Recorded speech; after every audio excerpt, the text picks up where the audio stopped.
Buongiorno, welcome to another edition of Scott Nagel's Tennis Tips. I'm Scott Nagel, bringing you a tip today from Rome, Italy.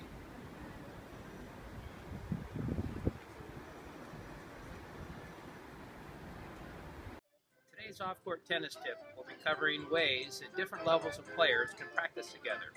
For example, if you have a son or a daughter who's a tournament level player and you're more of a recreational player, today's drills will show you ways that you can practice together and both benefit from the practice.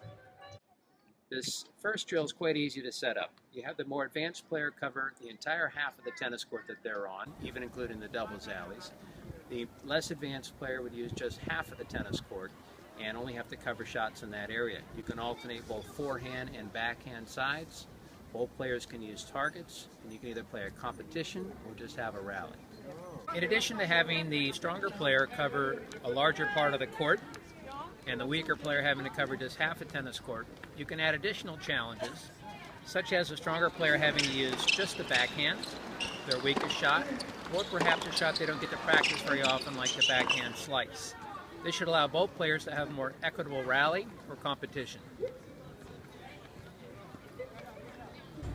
Another option is to require the stronger player to use a different shot every time they hit the ball. So one shot would be a lob, another shot might be a drop shot. You could also add a slice backhand or a topspin forehand. Every ball is something different.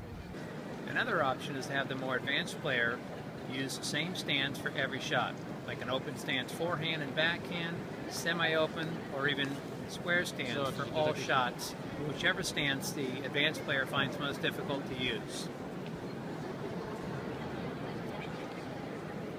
Also, when playing a competition against a stronger player, it's good practice for them to be down love 30 or love 40.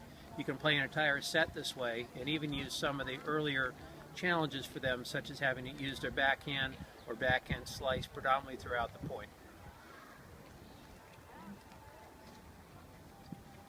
Finally, another challenge to use against a stronger player is to limit them to just one serve per point, so they have to work on winning their second serve using placement and spin.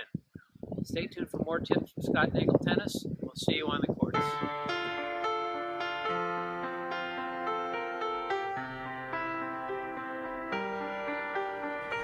I let it fall.